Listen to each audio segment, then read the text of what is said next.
Welcome to Redefine Instruction webcast and podcast series, where we bring a fresh perspective with every season. Grab a cup of coffee and join your host, Sandhya Lakhanpal, for another exciting episode of the Creative Passionpreneur Chronicles, where she unravels freelance marketing and business secrets. Get ready to ignite your entrepreneurial spirit and dive into stories that will empower you to achieve your goals and live life on your own terms. Don't forget to hit the like button and subscribe for the latest episodes. Ladies and gentlemen, today I had the opportunity to welcome Myles, the Blogger Evolution podcast host. He unravels the secrets to making not just a little, but a lot of money online using the power of affiliate marketing. If you've ever dreamt of building a consistent business online, generating income while you sleep, and breaking free from the shackles of the 9-to-5 grind, then Chris's Blogger Evolution podcast is tailor-made for you. Whether you're a beginner seeking to dive into the world of blogging and affiliate marketing, or an experienced entrepreneur looking to refine your techniques, he's got you covered. At bloggerevolution.com, his mission is clear: to empower and equip you with the best strategies, tips, and techniques to succeed in the ever-evolving online landscape. Our charismatic guest, a passionate expert in the fields of blogging and affiliate marketing, is dedicated to helping you reach new heights of financial success. From passive income blogging to mastering the art of affiliate marketing, he leaves no stone unturned in his pursuit of teaching you the ropes to achieve your financial dreams. With a fresh perspective, engaging content, and a commitment to excellence, his podcast is a treasure trove for those seeking to create their own consistent online income stream. So, what are you waiting for? Let's dive into this amazing conversation where Chris shares the secrets to success. Hi, Chris. Thank you for joining my podcast this morning. I am so excited to have you as a guest. How are you doing this morning? Man, I'm doing well, Sandhya. How are you? Thanks for I'm having me on. very, very well. Very, very well. So I think the very first question that I have for you today is, you have this awesome background that brings the blend of marketing, which is such a point of struggle for a lot of folks. Yeah. And also you've got blogging, which is like, this is a unique niche that you've carved for yourself. I'm really curious, how did this whole journey start? Can you tell me a little bit on where it started? How did the idea come upon you to go down this path? But so when I first got started, it was really just me and my wife, and we kind of had regular jobs, kind of paying the bills. And that's kind of where it was. And we were doing enough just to kind of stay afloat. But then we found out that we were pregnant with our first son. And when that happened, she expressed to me, my wife did, that she wanted to stay with him at home full time. And I remember thinking, like, man, we can't afford that at all, like not even close. Yeah. But she kind of, was like, hey, you try to figure this out. And I was like, okay. So I went online and I started doing what most people did. I Googled how to make money online. And you just imagine the cesspool of stuff that pops up with that. I tried a lot of different things like surveys and micro jobs and even a little bit of drop shipping at one point, and none of it really worked out. But then I eventually stumbled across blogging and affiliate marketing. It stuck. I kind of fell in love with it, started, working with it, did pretty well with it relatively quickly, about 18 months or so. We were making enough for her to quit her job. About 2 years after that, I was able to make quit mine. And now I'm kind of a stay-at-home dad, but I do sit in front of my laptop a lot. But that's because I didn't started so many other things that I'm always working on this or working on that. But it's fun to be able to set up your own schedule and everything, and it's all thanks to marketing and blogging. Right. So two questions out of what you shared about your journey. What would you say to somebody who, I heard you say that you tried a lot of things before you got to blogging, right? Yeah. And there are a lot of people who don't get to the success phase, they give up, right? What would you say to folks who are struggling with those initial phases of marketing? Yeah, it's just it's kind of the same thing I try to tell my son sometimes, because he'll try one thing one time, and if it doesn't work, complete meltdown, right? So you'd be surprised how you might kind of carry that until your adulthood sometimes, where you try one thing, and if it doesn't work out, okay, I'm done. If this doesn't work, it's a scam, yada yada. And how are people aren't really making money with this? It's not real, right? I tried that, and I did fall into that little funk, of thinking in that fashion when things didn't work out quite well. But because I just kept going, and I kept seeing other people who were having success in the exact same space. I remember in particular there was one guy who had a YouTube channel who was talking about blogging, and he came across, well, the name of his channel was like the Lazy Stoner or something, right? But he came across as being this, this great guy at affiliate marketing and blogging and things, and he was able to make money with it and do it, and he was doing it well. And I was thinking to myself, I'm smarter than that guy, and I'm not a stoner, so I should be able to figure this kind of stuff out. So hearing that and then seeing other types of success stories out there, I started listening to podcasts and reading up on blogs and YouTube channels of people who were being successful in this exact same space and just trying to emulate success. So I stopped. Every time I failed with something, I just tried to fail forward, right? And most of the things that I ended up learning and getting right uh, wasn't because I couldn't figure it out or anything. It was just because of the past experiences that I had that didn't work. I was able to kind of culminate everything together and finally put something together that did. Yes, yes. So there are two things that I'm hearing out of your conversation. One, it's a marathon, it's not a race. Correct. Yeah. And second, you set up milestones for yourself. So you did. failed forward and you set up milestones and you kept growing from there. That's kind of the big message that I got from your journey. You mentioned affiliate marketing. Can you tell me a little bit more about affiliate marketing? What is it and how can one benefit from it? Yeah, so affiliate marketing is a pretty amazing business model, I must say. Just to kind of make it a little bit, not sure how savvy your listeners are, but pretty much, on terms of what affiliate marketing is, but let's just say, for example, you have a favorite pizza place that might be like around the corner or something, and you go there all the time and you just love their pizza. And to the point to where the owner might even know you by name, right? And he comes up to you and he says, hey, every time you come and you have a friend of yours or a family member, or you just, and they say that Chris sent you, then I'm going to give you $10. I was like, okay, that's pretty good. So you can tell your friends and family, right? But then after that, who else can you tell? What if I told not just 5 people, maybe $50, but if I was finding a way to tell 10 people, 100 people, 1,000 people, all of a sudden it gets pretty big. So that's essentially what affiliate marketing is. You partner up with companies and then you promote their product for them. You only get paid if someone goes through and makes a purchase based on your recommendation. The beautiful part about how affiliate marketing really works is that you do not have to own your own product. So, I mean, I don't own the pizza joint, right? Someone else has to do all of that. And then it works out for the manufacturer or the company because they make a sale. He gets to sell a pizza, but then I also get a kickback for what he would have probably normally spent in advertising dollars to get a new customer. I end up getting pretty much that little bit of money, and I can get percentages. And usually you can get sometimes 5% per sale. You can get 10% per sale.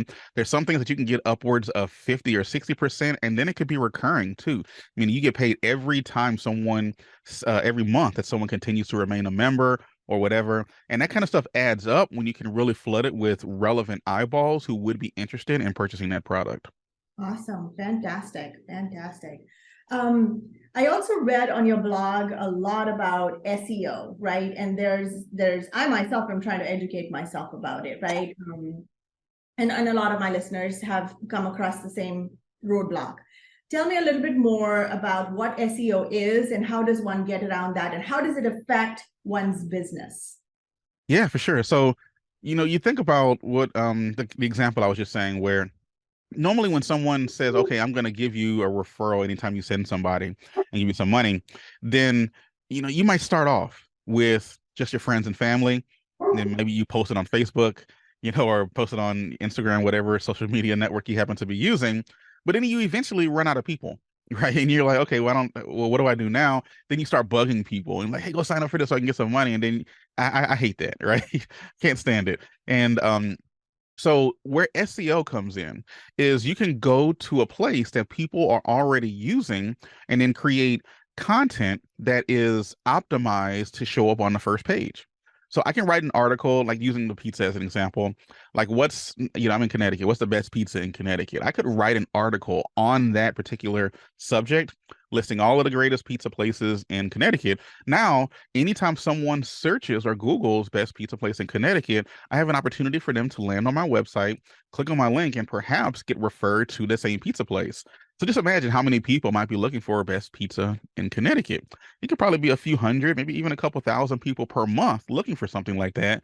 And then every time someone goes through and makes a sale, I get a commission on the back end. So it's kind of an oversimplified way of thinking about it, but essentially that's how it works. So by using search engine optimization and writing your articles in a way so that it's easy for Google to understand it, it's easy for Google to put it on the first page for people who are looking for it, and it also stretches into other things such as perhaps YouTube, even podcasting. When people are searching for something, finding your content because it's been optimized for search.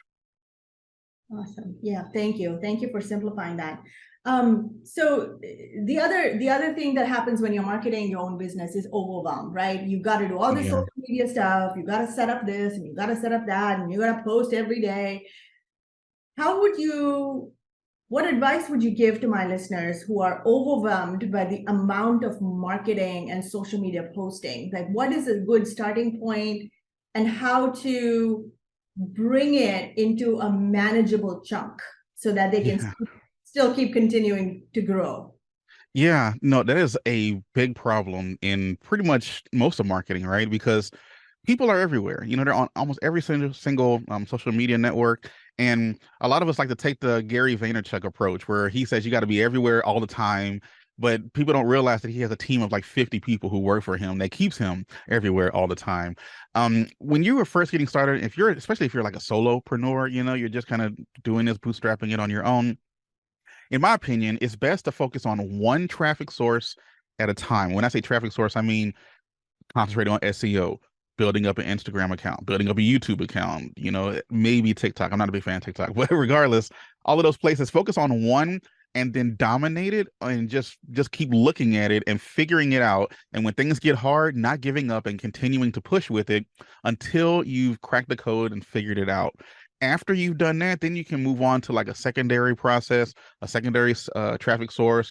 Maybe even if you have a budget for it, maybe sprinkling a little bit of paid advertising in it as well to blow up what you've already been building.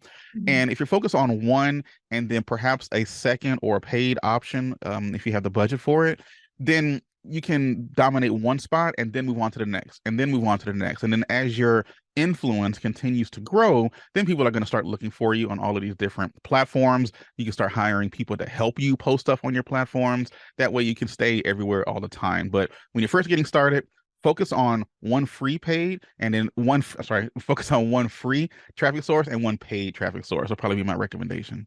Awesome. Are there learning resources out there that we can access to learn more about the social media platforms rather than just hit and trial? You would probably, to be honest, Cynthia, it's like trying to go with what works with you the best, right? So if you don't mind jumping in front of a camera and being all nice and bombastic and everything, then YouTube would probably be a best option for you. If you don't mind if you don't want, if you have a face made for radio like I do, you probably just want to go ahead and grab a microphone and then just start speaking, and that means podcasting would be the best for you. If you like to write, if you like to tell stories and get your point across that way, blogging would probably be the best option for you. I like those traffic sources, blogging, podcasts, and YouTube. They're pretty amazing. So I would probably first look at yourself and then figure out where you think you can provide the most consistent content, and wherever you can put that content over and over again for at least the next year or two, without stopping, then that would be where you would want to focus your energy, at which point you can find some influencers in each one of those spaces who can help you grow. Yes. And just from your contact and our friendship, the way it came about, right? People are very, very supportive, right? With influencers, people on social media, they are open to having a conversation and sharing their recipe, essentially, right? Oh, for sure. Because, all right, so, there's just two groups of people. You have people who consume content and you have people who produce the content. All right, those are just two different people. When you are getting into this content creation, you are now producing the content versus people who are just sitting there watching it, because you normally watch content pretty mindlessly usually, right? When you have the TV on, it's just there usually, and you're trying to zone out for the rest of the day and then concentrate on, whatever's going on the TV. But once you make that shift, and you're now creating content, that's a whole nother section of your brain that starts to function. And there's fewer, leaders in that space versus then there are, you can typically call them followers, right? The ones who are just consuming the content. So because that group is so small, typically we want to help each other out because we know how difficult it is to always have to come up with new content and new ideas and then producing that content and editing it and then posting it and then promoting it. There's a lot that's involved with it. Yet going with that whole process, I know what other people are going through who are also trying to grow a podcast. And if I could help in any other way, usually I'm all for it. And a lot of creators are like that. Yes, yes. And I can't tell you the number of friends that I have made just by saying, hey, can we just talk? That's all it takes. So tell me some of the other marketing techniques that you could, or advice that you could give to beginners. Besides social media, what else can they do? Yeah, I mean, I wouldn't ever underestimate the power of of actual speaking to people, So a lot of times we jump on this, okay, we want to get on TikTok, we want to get on Instagram, we want to get on YouTube and then just blow up our influence, which is great. It's a good business model and it works. But don't be afraid to kind of, put feet to the pavement and then go out there and start talking to people. I know I have a colleague who he bought a Facebook ads course. This was years ago. He bought a Facebook ads course, cost him like $1,000 to buy the course. So he buys the course and he then prints out a whole bunch of flyers showing people and trying to get people to like this hotel so that he can show people how to do Facebook ads. And all he did was just read what was in the course and then turn around and spit it back out to everybody else. But he charged like $100 just to show up because a lot of businesses in the local area wanted to learn Facebook ads. So he just went there and it's $100, $100. I think he had around 300 or 400 people there while he was showing them how to do Facebook ads. So his $1,000 investment turned into, tens of thousands of dollars, which is pretty crazy to think of. But, a lot of times we get into this mode of we have to do it online. We have to, be stuck in front of our computers or phones or laptops trying to figure this thing out, which it works. And then when you do have something blow up, it does well. It will blow up and things are going to do okay. But sometimes, when you're first getting started, feet to the pavement, going out there and actually talking to people, you're going to be able to get conversions and get sales and stuff a lot easier and more succinctly than trying to convince someone who has no idea who you are online. Right. So what I'm hearing is don't be afraid to use the traditional methods. I mean, definitely Correct, yeah. social media, but word of mouth is just as great as it used to be years ago. Yeah, and plus you can always use what's going on, live in your life as fodder to put on to your content, right? And then you tell a story about how I took this $1,000 course and turned it into $100,000, something like that, right? And then a story like that really will blow up on these social media channels. And because of that, now you have followers and now you have people who actually are interested in what you have to say and do, at that point, you can now start promoting your own stuff, courses, memberships, products, whatever you happen to have. Yes. So you talked about your friend who bought this ad. That makes me think about, you have two niches, right? You've got blogging, and you actually blogging, podcasting, and marketing, right? So those three that are blended together. Are there any specific influencers that you would recommend that my audience can follow, right? Either podcasters, bloggers, of course, follow you, right? That would be my first recommendation. But are there any go-to people for podcasting, blogging, or even marketing for that matter? Yeah, so I like to listen to a lot of podcasts. I'm a podcast guy. And, outside of, I would say, niche blogging and SEO, which you can get on my podcast, the Blogger Evolution podcast. That's my gratuitous plug there. Yes. But I would definitely say some inspirational type content for people who are in this exact same space. And some of the podcasts that I listen to would be like the Niche Pursuits podcast, where they always have people on there who are starting websites and are having very, very big success with it. And then they share their strategy. You'd be surprised when it comes to podcasting, you might want to call someone and say, hey, give me all your best strategies for XYZ, and they're like, okay, well, give me $1,000 to talk, or something like that. But then if you just say, well, be on my podcast, oh, I'm there, and then they're gonna give everything away just because it happens to be a podcast. So I would definitely check out the Niche Pursuits podcast. It's being hosted by a guy named Jared Bauman, and he's an excellent, excellent interviewer. Asks really amazing questions to really dig down and figure out how these people tick so that you can turn around and do it yourself, right? Another one would be probably My First Million. A lot of people know about that one. And probably Bigger Pockets podcast. So those are like kind of a little more general and, maybe, home investment, house investing and all that kind of thing. But if the ideas are kind of the same, that you have a different mindset that's not traditional. It's not the 9 to 5, and then I try to grow, that. It's okay, let me see if I could take some of this money and I can invest it somewhere and make it bigger, and that's all that we're trying to do. Right. So, so what I heard was these are, of course, they could have other areas of expertise besides. So, for example, yours and mine is podcasting, right? So, if I were to go listen to another podcast, it doesn't necessarily have to be focused on podcasting itself. It could be a completely different industry, right? So, yeah, it could be about photography. It could be about realtors. So, I'm saying what I'm hearing is don't be afraid to go outside your niche. To collaborate and get best practices and all of that, right? You could still glean those best practices from other industries as well. Yeah, because usually the tactics and the way that we do things can always change, but typically the principles of what we do don't change. And since they don't change, they normally span across different niches and topics. And like we were talking just a minute ago, the idea of investing, can be, that topic of investing and putting your money somewhere where it can continue to grow and maybe make you some money passively. That works whether or not you're doing real estate. It works whether or not you're doing stock investing. It works whether or not you're building blogs like I do, right? Wherever you're putting your money, are you putting it somewhere that it can continue to grow? And by going, we call it niching up, where you're kind of going a little bit more broader, but it's still within the same topic for the most part. By doing that and looking at those types of topics, you're going to be able to kind of parlay something from here and then apply it to your business and then see things take off. Right.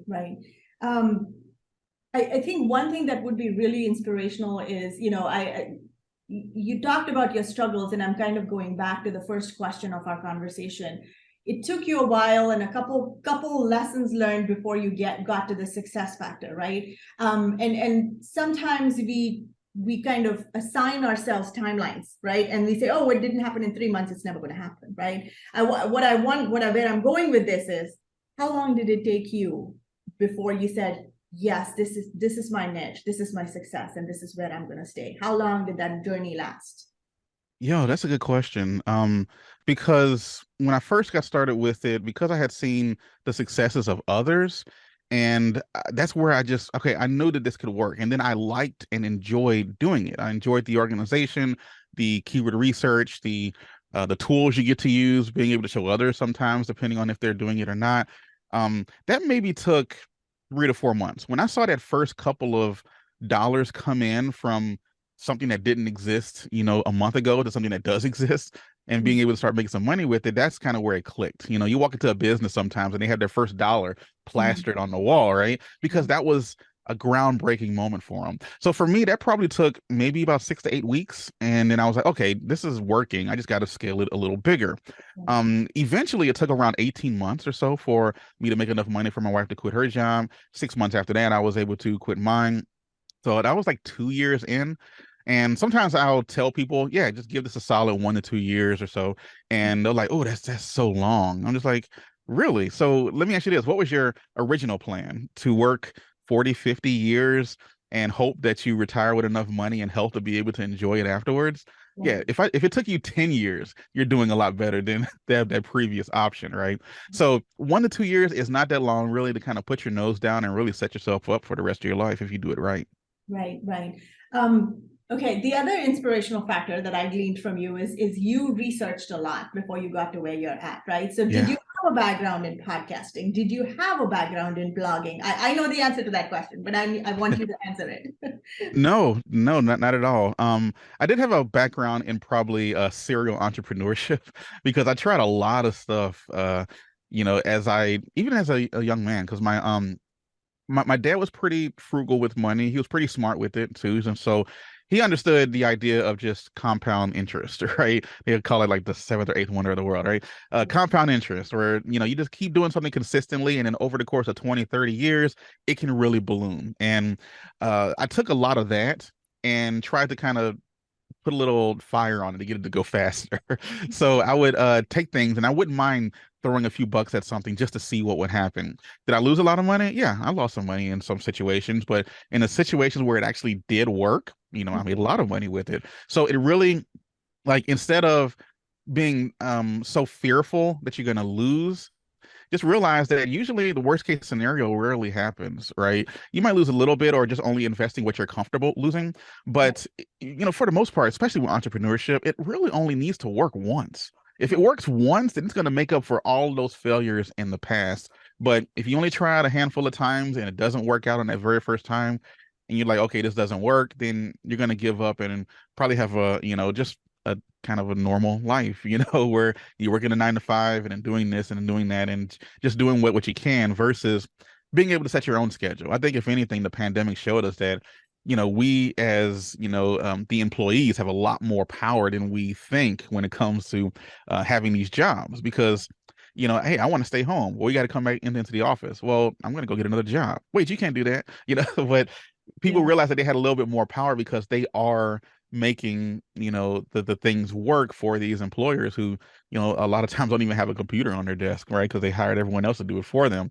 So having that change in mindset really goes a long way, and then just knowing that it only needs to work once, and if it doesn't work once, then try again. Yeah. And you could start small. That's kind of what I'm hearing, right? You don't have to have fancy equipment. I'll tell you that I'm not wearing my headphones today just because I forgot them. But I started small. People think that they have to have the pop filter and then they have to have this jazzy mic and a headset. Yeah. You can start really small, but once things start working, you can kind of scale up from there. That's kind of what I gleaned from your conversation.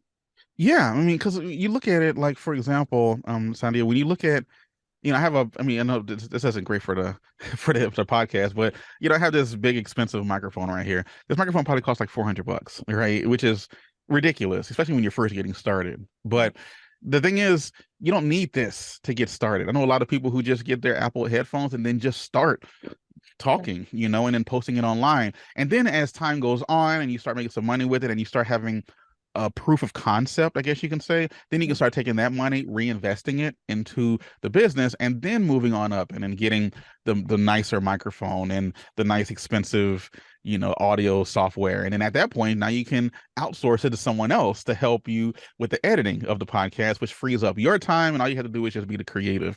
So a lot of times people think, okay, I don't have the $400 to get the microphone, so I guess I can't start. And that's not the way you should be looking at it. You just need to bootstrap it, as in doing it as cheaply as possible. Get something that works. And as long as it works, then you're going to be fine. Okay. And this is my very last question, I promise. I want to hear everywhere where people can find you. I want my folks to be able to reach you if they want to. And then also if there are any services that you offer. Yeah, for sure. So the Blogger Revolution podcast is definitely where I would recommend a lot of people check me out at. If you are listening to the podcast, it's a nice little simple transition. But I also have a free course and a free, what I call a blog cheat sheet that basically gives you the step-by-step on how to set up your own blog online, help you choose a niche or a topic for your blog. That's a issue that a lot of people happen to have, as well as showing you a little bit of how SEO works. So if you're you're trying to drive more people to your website, or maybe you haven't even gotten started, you're trying to figure out how to set up a website, you can go check that out over at bloggerrevolution.com. Okay, fantastic. And again, Chris, thank you so much for this conversation and just the rich advice that you have given my listeners today. Really appreciate you jumping on for marketing tips and tricks this morning. No problem. Thanks so much for having me. This was really fun. We hope you enjoyed this episode of Redefine Instruction. Please leave feedback. Leave a comment or question on any of our social media pages. Don't forget to hit the like button and subscribe for the latest episodes.